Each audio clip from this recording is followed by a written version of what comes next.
नमस्कार सभी पेंशन भोगियों का स्वागत करते हैं एक बार फिर से हमारे इस YouTube चैनल पर। दोस्तों इस वक्त की आप सभी के लिए बहुत बड़ी और इंपॉर्टेंट अपडेट्स आ रही है। पहली बड़ी खबर की बात करें तो EPS 95 पेंशन योजना को लेकर ताजा अपडेट आ रही है। कर्मचारी भविष्य निधि संगठन के अधिकारियों की ओर से बड़ा अपडेट आ चुका है।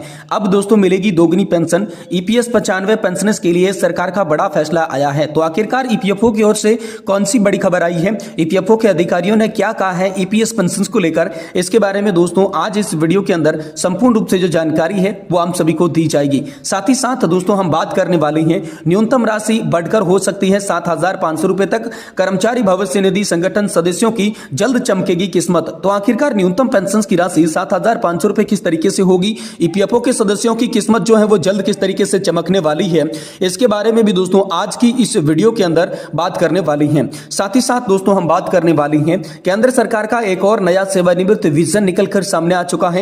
एकीकृत पेंशन योजना यानी कि दोस्तों यूपीएस को लेकर भी आप सभी के लिए बहुत महत्वपूर्ण और इंपोर्टेंट अपडेट्स आ रही है। तो इसके बारे में भी आज इस वीडियो के अंदर बात करेंगे। यानी कि दोस्तों पेंशन धारकों से जुड़ी तमाम बड़ी खबरों को आज इस वीडियो के अंदर जानेंगे। इसलिए आप सभी से एक ही निवेदन करते हैं कि दोस्तों आज की इस वीडियो को आप लास्ट तक देखिएगा और साथ ही हमारे चैनल पर नए हैं तो चैनल को भी सब्सक्राइब जरूर कर दीजिएगा। तो चलिए बिना किसी देरी के संपूर्ण खबरों को आज की इस वीडियो के अंदर सही सटीक और तथ्यों पर आधारित विस्तार से जान लेते हैं। जिसमें सबसे पहली बड़ी खबर की बात करें तो EPS 95 पेंशन योजना को लेकर ताजा अपडेट निकल कर आ चुका है। कर्मचारी भविष्य निधि संगठन के अधिकारियों ने क्या कहा है इसके बारे में बात करें तो अब पेंशन यहां पर जो है दोगुनी मिलेगी। EPS 95 पेंशनर्स के लिए सरकार का बड़ा फैसला निकल कर आ रहा है। तो EPFO की ओर से कौन सी बड़ी खबर निकल कर आई, चलिए आपको विस्तार से बताती हैं। दोस्तों भारत में कर्मचारी भविष्य निधि संगठन की पेंशन योजना, जिसे कि कर्मचारी पेंशन योजना भी कहा जाता है, लाखों लोगों के लिए एक महत्वपूर्ण यहां पर जो है वित्तीय सुरक्षा का साधन बनकर रह जाती है। हाल ही में EPFO ने पेंशन वृद्धि की बात की है, जिससे लाखों पेंशनर्स को राहत मिलने की उम्मीद जताई जा रही है। वर्तमान में EPFO के तहत न्यूनतम पेंशन 1,000 रुपए प्रति माह की है, जिसे बढ़ाकर 7,500 रुपए प्रति माह करने की आवाज उठाई जा रही है। यह महंगाई भत्ता यहाँ पर बदलाव जो है महंगाई और जीवन स्तर को ध्यान में रखते हुए किया जा रहा है। पेंशन में वृद्धि की चर्चा पिछले कई वर्षों से चल रही है। इसके विभिन्न श्रमिक संगठनों और पेंशनर्स ने लगातार आवाज भी उठाई है। तो दोस्तों EPFO के तहत पेंशन योजना का उद्देश्य कर्मचारियों को उनके रिटायरमेंट के बाद स्थिर आय प्रदान करने का है। यह योजना उन कर्मचारियों के लिए विशेष रूप से महत्वपूर्ण है जो निजी क्षेत्र में काम कर रही हैं। वर्तमान में न्यूनतम पेंशन राशि बहुत कम मानी जा रही है, जिससे पेंशनर्स जो है अपने दैनिक जीवन के खर्चों को ठीक ढंग से जो है वो नहीं निभा पा रहे हैं। इस पेंशन योजना की वृद्धि का महत्व है। अब इसकी आवश्यकता की बात करें तो पहला है महंगाई, यानी कि जीवन यापन की बढ़ती है, लगातार बढ़ रही है। दूसरा है चिकित्सा खर्चा, वृद्धावस्था में स्वास्थ्य संबंधी समस्याओं के कारण चिकित्सा खर्चे जो है वो बढ़ रही हैं। और तीसरा है आर्थिक चुनौती, यानी कि आर्थिक स्थिति के कारण कई परिवारों को वित्तीय कठिनाइयों का सामना भी यहां पर करने को पड़ रहा है। वही दोस्तों कर्मचारी भविष्य निधि संगठन के तहत की जाने वाली इस पेंशन वृद्धि के मुख्य लाभों की बात करें तो बढ़ी हुई पेंशन की राशि से रिटायरमेंट के बाद वित्तीय सुरक्षा सुनिश्चित की जा सकेगी। अधिक पेंशन मिलने से पेंशनर्स का जीवन स्तर बेहतर होगा। बेहतर वित्तीय स्थिति के स्वास्थ्य सेवाओं पर खर्च करने की क्षमता भी बढ़ेगी और आर्थिक सुरक्षा से सामाजिक स्थिरता में सुनिश्चितता आएगी। यानी अगर पेंशन वृद्धि होती है तो वित्तीय सुरक्षा मिलेगी, जीवन स्तर में सुधार होगा, स्वास्थ्य सेवाएं बेहतर होगी और सामाजिक स्थिरता भी बनी रहेगी। ये प्रमुख दोस्तों यहां पर लाभ होने वाले हैं। लेकिन जो प्रमुख मांगे बताई जा रही है वो न्यूनतम पेंशन को 7,500 रुपए प्रति माह तक बढ़ाना, महंगाई भत्ता यानी कि DA शामिल करना, रिटायर्ड कर्मचारी और उनके जीवन साथी के लिए मुफ्त चिकित्सा सुविधा प्रदान करने जैसी प्रमुख मांगे हो रही है। कर्मचारी भविष्य निधि संगठन द्वारा प्रस्तावित पेंशन वृद्धि एक सकारात्मक कदम है जो लाखों रिटायर्ड कर्मचारियों के जीवन यापन को प्रभावित करेगा। यह न केवल उनकी वित्तीय सुरक्षा को सुनिश्चित करेगा बल्कि उनके जीवन स्तर में भी सुधार लाएगा। तो ये बड़ी खबर दोस्तों हाल फिलहाल में आप सभी के लिए निकलकर सामने आ चुकी है। अगली बड़ी खबर की बात करें तो न्यूनतम राशि बढ़कर हो सकती है 7,500 रुपए। EPFO सदस्यों को जल्द मिल सकती है बड़ी खुशखबरी। जी दोस्तों सदस्यों की चमक सकती है किस्मत। तो आखिरकार 7,500 रुपए की पेंशन को लेकर क्या बड़ी अपडेट आई, इसके बारे में बात करें तो EPFO सदस्यों के लिए एक और बड़ा अपडेट आया है। EPFO के तहत निजी क्षेत्र के कर्मचारियों के लिए न्यूनतम पेंशन बढ़ाने की लगातार मांग की जा रही है। सितंबर 2014 में केंद्र सरकार ने EPFO द्वारा प्रबंधित कर्मचारी पेंशन योजना से लाभ प्राप्त करने के लिए प्रति माह 1,000 रुपए की न्यूनतम पेंशन निर्धारित की थी। अब दोस्तों सदस्यों की क्या मांगे हैं तो पेंशन भोगियों का प्रतिनिधित्व करने वाली EPS 95 आंदोलन समिति ने बताया है कि केंद्रीय चार मंत्री मनसुख मांडविया ने EPS 95 के तहत न्यूनतम पेंशन सहित उनकी मांगों को संबोधित करने का वादा किया है।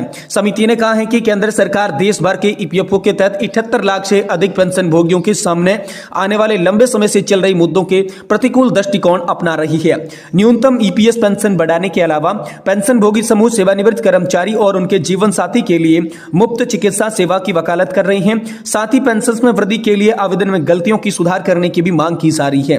समिति ने कहा है कि मंत्री ने उन्हें इन मामलों को शीघ्र समाधान करने का आश्वासन दिया है। पेंशन भोगियों के अधिकारियों के लिए वर्षों से वकालत करने वाली ईपीएस 95 आंदोलन समिति यानी कि एनएससी ने आशा व्यक्त की। साथ ही साथ यहां पर जो है हाल ही में कई बातचीत के बाद ईपीएस 95 के तहत न्यूनतम पेंशन में 1 दशक के बाद आखिरकार बढ़ोतरी हो सकती है, ऐसा यहां पर अंदेशा जताया है। तो क्या न्यूनतम पेंशन अब सभी की बजट? जी हां दोस्तों, सेवानिवृत्त ईपीएस 95 कर्मचारियों के एक समूह ने वित्त मंत्री निर्मला सीतारमण से मुलाकात की और न्यूनतम पेंशन को बढ़ाकर 7,500 रुपए प्रतिमाह करने के साथ साथ महंगाई भत्ता यानी कि डीए शामिल करने पर जोर दिया। ईपीएस 95 राष्ट्रीय आंदोलन समिति ने बताया कि वित्त मंत्री ने उन्हें आश्वासन दिया है कि उनके अनुरोधों पर विचार किया जाएगा। पिछले 7 से 8 सालों से पेंशनभोगी लगातार अपनी पेंशन में बढ़ोतरी की मांग कर रहे हैं। वे मांग कर रहे हैं कि मौजूदा 1,000 रुपए की पेंशन को बढ़ाकर 7,500 रुपए किया जाए, जिसमें महंगाई भत्ता यानी कि डीए का लाभ भी शामिल हो। इसके अलावा सेवानिवृत्त कर्मचारियों और उनके जीवन साथी के लिए मुफ्त चिकित्सा सेवा भी की मांग कर रही है। जी हां दोस्तों, तो दोस्तों ईपीएफओ के केंद्रीय न्यासी बोर्ड की जो बैठक थी 2024-25 के लिए भविष्य निधि पर, उसमें ब्याज का निर्धारण हुआ था। इस बैठक का मुख्य फोकस ब्याज दर पर है, लेकिन पेंशन वृद्धि का विषय भी इसमें चर्चा का बिंदु बना रहा था। पेंशन भोगी और सामाजिक कार्यकर्ता जो लंबे समय से ईपीएस में योगदान दे रही हैं, उनका कहना है कि मौजूद पेंशन राशि अपर्याप्त है। उनका तर्क है कि बढ़ती हुई महंगाई और बढ़ते चिकित्सा खर्चों को देखते हुए 1,000 रुपए की मासिक पेंशन बहुत कम है। पेंशन वृद्धि की इस लंबे समय से चली आ रही मांग को पूरा करने के लिए सरकार पर दबाव बढ़ रहा है। अब सबकी निगाहें आगामी सीबीटी बैठक पर टिकी हुई है, जिसमें पेंशन समायोजन में महत्वपूर्ण निर्णय भी सभी के लिए लिए जा सकते हैं। मीडिया रिपोर्ट से यह पता चला है कि कर्मचारी भविष्य निधि संगठन के तहत वित्तीय वर्ष 2024-25 के लिए ईपीएफ ब्याज दर 8 से बढ़कर 8.25% के बीच तक निर्धारण की जा सकती है। यहाँ पर जो है ईपीएफओ के केंद्रीय न्यासी बोर्ड यानी कि सेंट्रल बोर्ड ऑफ ट्रस्टी के केंद्रीय श्रम और रोजगार मंत्री यहाँ पर मनसुख मांडविया के नेतृत्व में शीर्ष निर्णय लेने वाले प्राधिकरण ने यहाँ पर जो है कार्य किया है।